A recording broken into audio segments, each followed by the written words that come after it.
Welcome back, cardboard fans. Today I want to talk about Magic the Gathering, which is known to many but not necessarily understood by all that many folks other than those that play the game or actively collect it. And Magic is something that I have been, kind of paying attention to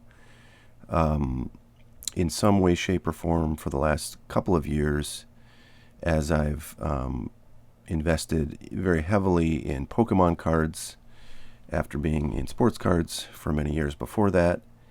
And so the question for me always is, what does Magic the Gathering as kind of a collectible and a investable piece of product, what does it compare to that I'm more familiar with? And I'm very familiar with sports cards and with Pokemon cards and with a few other TCGs like One Piece and Gundam and so on. So we can look at the performance of Pokemon cards in the last 2.5, 3 years and see a trading card game that just has been on fire that entire time, and for which 2x, 3x, 4x gains over a 1 to 2 year period are very, very common. Almost anything that you can buy in Pokemon is up like 100% in the last year. And if you bought stuff 2 years ago or 3 years ago or God forbid 5 to 10 years ago, you're probably up thousands of percent. So with that as kind of the main product line that I compare things to in the TCG space, at least, I've often been a little bit confounded about why Magic the Gathering is at all of interest to people who are primarily familiar with Pokemon cards, given how well Pokemon has done. And I'm not sure I've gotten a great answer, except that many people who have invested in or acquired Magic the Gathering products over the last, say, 5 to 10 years will tell you that it is a product that provides relatively steady, very consistent, and very impressive gains in value if you have patience to hold on to it over the long term. And I often counter that kind of message by saying, well, okay, but is there any scenario in which picking up Magic the Gathering makes more sense than picking up an equivalent dollar amount of Pokemon cards?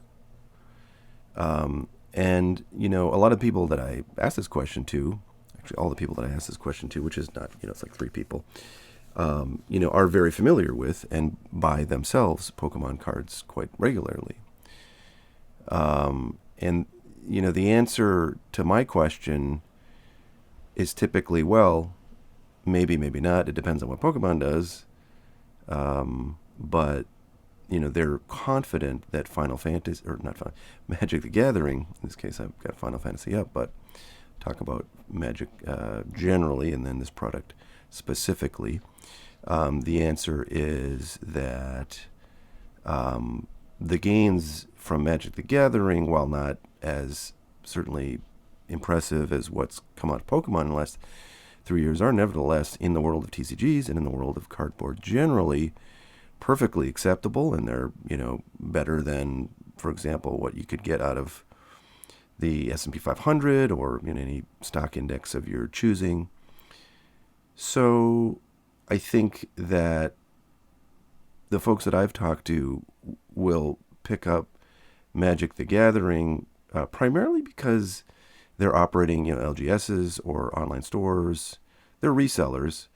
And so for them, picking up Magic the Gathering for a long-term hold makes a lot of sense that it doesn't necessarily make to the average person, because they have distribution and they have a supply of customers at their stores who will regularly buy Magic the Gathering products for whatever the market is bearing at the time of sale. And if those two things are true for you, then Magic the Gathering does make a lot of sense, because there are certain products in Magic the Gathering. Collector boxes is what I have in mind. These are special, SKU or form of each set that typically has much higher demand and will rise much faster than any other product, because it has unique serialized, or sometimes serialized, but unique rare cards in it that you can't get in any other product. And the print run on collector boxes is always fixed. They don't reprint those. There's not going to be more of them, in 2 months or 6 months or a year. The number of collector boxes that they come out with is the number of collector boxes that they initially print, and that is that. So if there's any run on demand, it's going to, spike the price. So those collector boxes are something that, typically sell at, wholesale / distribution cost for whatever, $250, $220, something like that, depending on what kind of set it is. And, very frequently in the past couple of years, those boxes are selling immediately after launch for somewhere between $400 and $1,000, depending on how desirable the set is. So, if you are in a position where you can sell a lot of the crappier Magic products, the non-collector products that they, they release because you have a store or because you have a way to, get rid of them at either cost or slightly above cost, it makes sense to buy as many Magic products as possible, sell them for, break even or slightly better, and then get yourself a ticket to buy those collector boxes at a, very healthy margin if you're paying wholesale prices. That makes a ton of sense to me, why you would do that. But if you're like the average person, and in the situation of Magic the Gathering, I am just an ordinary person, because while I have distribution, I do not have access to Magic products through distribution, because I do not have a brick and mortar store which is required to receive and sell Magic the Gathering products. So for me, if I buy something, it's just, it's only at secondary market pricing. Theoretically, I could actually, buy things at distribution pricing if I wanted to, bother friends of mine who have distribution and have LGSs. I could ask them to buy things for me through their account, and they'd be happy to do so if it's in stock, because it helps their street cred with their distributor. It helps them buy more of those delightful collector boxes, and so they would be willing to do that. However, what's interesting is for Magic the Gathering, oftentimes the pricing for these non-desirable items, these non-collector box items, the pricing on the secondary market is often less than what distribution pricing is. So the people who are buying lots of Magic the Gathering from the distributor are often paying more than what you and I would, at least when those items still first come out. So the question then becomes, well, why would you buy Magic the Gathering at all if it's most of the products are so crummy that that LGSs who buy it from distribution are actually selling a lot of it at a loss. And if you're not one of those LGSs, well, you have to pay attention to the market and sort of understand if there are opportunities in buying some of these crappier products, because they may go up over time in value. And that's where I want to talk about this particular product you see in front of you, these Final Fantasy Magic the Gathering deck builder boxes that I picked up earlier today from my local Sam's Club, and that you can pick up almost certainly at your local Sam's Club, because these are not hot sellers, at least not yet. You can also go to samsclub.com and you can buy as many of these, I think, as you want, at the price they're selling for, which is $40 plus tax. You can get free shipping if you're, buying over whatever, $100, $200 of them. Or I think if you have a certain level of Sam's Club membership, then you just get free shipping on everything that you buy from samsclub.com. But in any event, these boxes showed up at Sam's Club, I think, maybe a couple weeks ago. I just kind of stumbled into them, and the reason why they stood out to me is because this particular set, Final Fantasy, it's just a Magic the Gathering set where the cards feature, images and characters from the game Final Fantasy, which is a very popular PlayStation game and probably on a few other platforms. And what I know from just kind of casually following Magic the Gathering is that there are a lot of sets that they've released in the last few years that are drying up more quickly than I think has been the case in prior years. And, because I have distribution access, I can see, although I can't order, I can see what items are in stock at my distributor for Magic the Gathering products and every other product that they stock. And so I know what sets are no longer available to be purchased at distribution. And when that happens for Magic the Gathering sets, it typically seems to result in either a temporary boost in price for those items in the secondary market until a reprint is distributed by Magic, the Wizards of the Coast of the particular product to distribution, and then those items, are in stock again at distribution. And that will typically happen 2 to 3 times for any particular Magic set, at least with, the more popular SKUs like the booster boxes, which are called play booster boxes. They used to have, different kinds of booster boxes, like set booster boxes and draft booster boxes. There's a few other kinds too, jump starts and other kind of unique SKUs that are, intended for a particular audience that's just getting started with Magic or with the set. But the primary product line is the play booster, and the primary format those come in are booster boxes of 24 play booster packs. So in any event, I'm seeing, and many people are seeing, if you follow any kind of commentary on YouTube that covers Magic the Gathering, you'll see a lot of LGS owners and other just kind of speculators on the industry talk about how so many sets of Magic the Gathering are drying up right now, and they're no longer available at distribution. And one of the most desirable sets of the last, 5 or 6 that have come out, or maybe the last 10, we'll say, is this Final Fantasy set. It was very popular when it launched.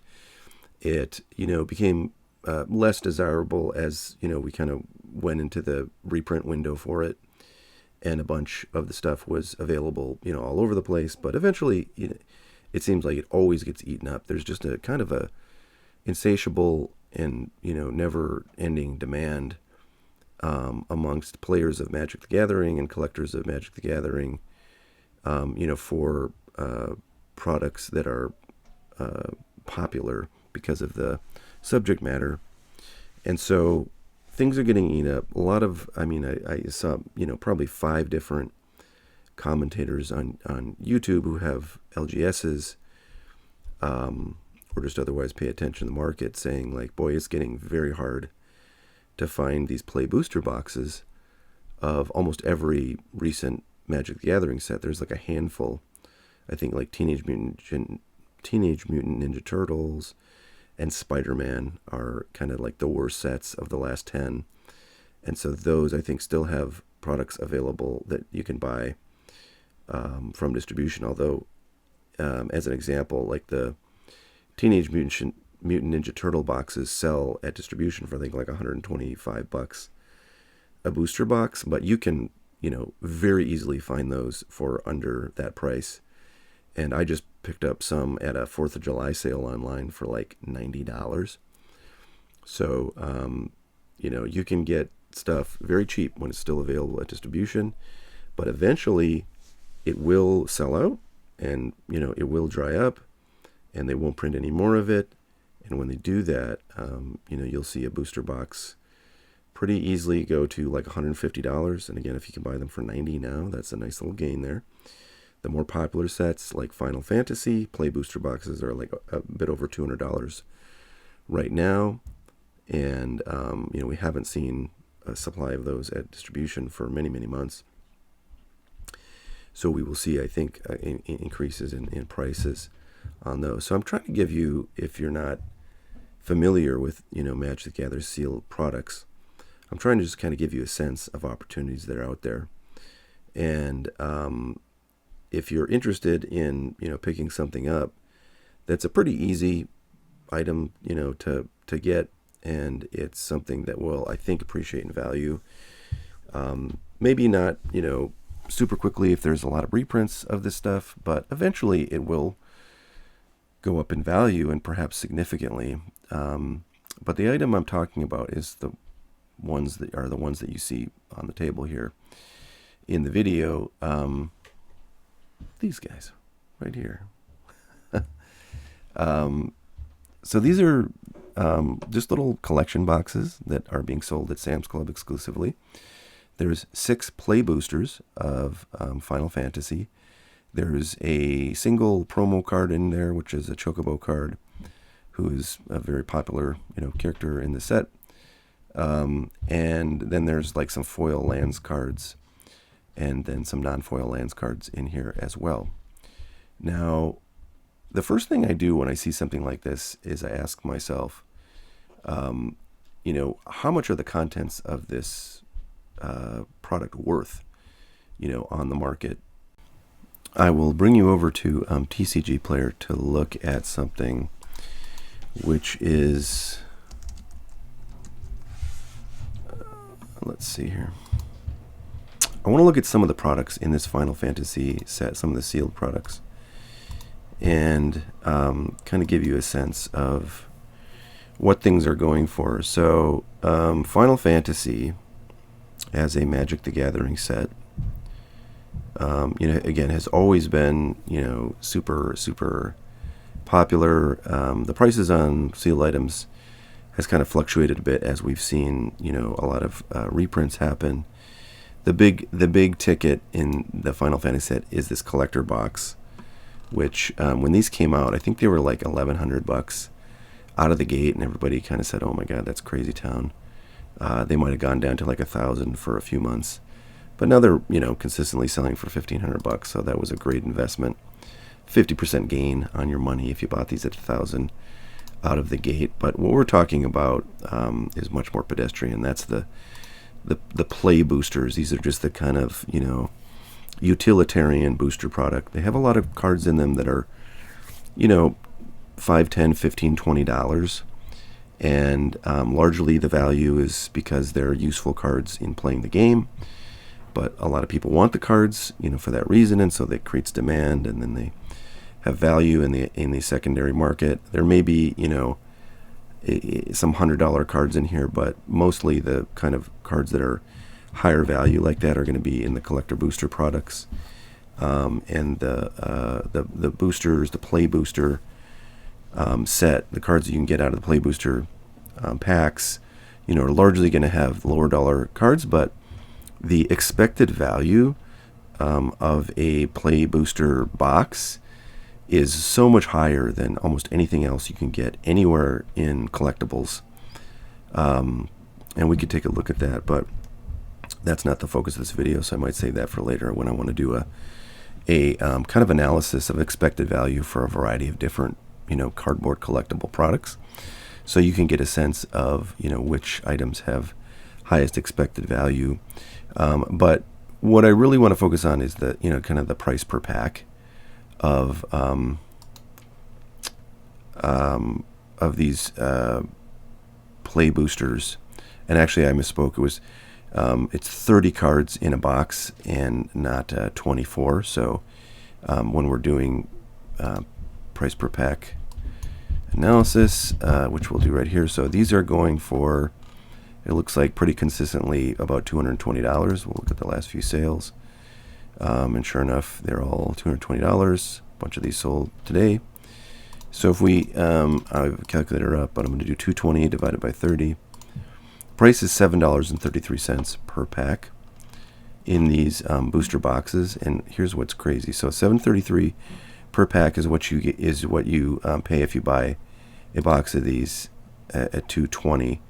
But the individual packs themselves are actually selling for $8 to $9, not $7.33. So there's actually an arbitrage play here. Now, a lot of these packs don't sell as individual packs. This is the packs that are sold today. It's only 4 per, today. If we look at these charts, 60 to 70 packs do sell per day. Very few are showing up today just because it's partial. It's in the middle of the day, and the sales don't show up until later. So tomorrow you'll have a valid number for how many packs sold today. But 50 to 80 sell a day, which is not crazy low, but it's not like super high considering this is such a low dollar item. But you want to make a bunch of money, you can go buy booster boxes. You could probably find them for like 200 shipped with no tax if you searched around, I would guess. And maybe you could get that down to like $6.50 a pack in the form of play boosters, booster boxes, and then come on here, sell them for $9 a pack. Unfortunately, you have to ship them, so that it's going to cut a ton of your profit out. But if you try to say only buy in batches of 10 or whatever, somebody might actually listen to you, even though they're not required to. They can order one, and you're technically required to fulfill that. But in any event, my point is this: play boosters are selling for $9 a pop, and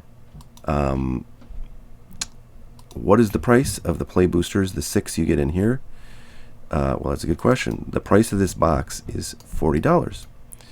So if I take 40 divided by 6, it's $6.67 a pack. So that's cheaper than what you would pay for packs inside of a play booster box, bought it at market price. And it's like $1.30 or $2.30 cheaper per pack than what they're selling for in in loose pack form on TCG Player. So to me, this is a screaming buy. This is a no-brainer because there's probably a not insignificant but not like major value in the items in this box other than the booster packs. The promo, the foil lands, I think do have some value. But more than that, I think, having a sealed product where all the packs are untampered and, they're in good condition, I think that creates a situation where this item is going to be worth, a significant premium over the value of all of the individual packs inside, as most collector box type items are. So I think, as we sit here today, this item, which sits on the shelves at Sam's Club and can be ordered in quantity online by, you, me, or anybody else, is a great deal. It's $40 for this box that has probably, at least $40 in value in it. Actually 6 times 9 is $54 is the value of the play booster packs in here. Again, it's $40. You have $54 in play packs in this box. And, let's call the value of the promos $10. So you get $64 in value for $40 right now. Okay. So what happens if, they don't really give us any significant reprints of the Final Fantasy play booster products, and then there continues to be a regular demand for the cards in this set? Well, spoiler alert, this stuff's going to go up. It's going to be worth more in 2 months if they don't, if we don't get heavy or significant reprints of Final Fantasy. It's going to go up significantly more than what it's worth today. And if you listen to, a lot of the chatter from LGSs or the people who buy and sell Magic the Gathering cards, you'll hear that they're not super optimistic about us getting play booster products for, most of the top sets from the last 10 sets of Magic the Gathering. So, I think the odds are relatively high that we won't see at least significant amounts of this product, the Play Booster products, reaching distribution and therefore reaching store shelves. So I think this is a crazy good buy. I think it's not going to go up as fast as the hottest Pokemon products, but if you want to take a little baby step into Magic the Gathering, this is a really great set. This product is already worth way more than what you pay for it, and over time, as one of the better sets from Magic the Gathering in the current era, it's going to go up more than other Magic the Gathering products, I think. So that's what we got for today. Hope you enjoyed. Thanks so much for watching. See y'all later. Bye now.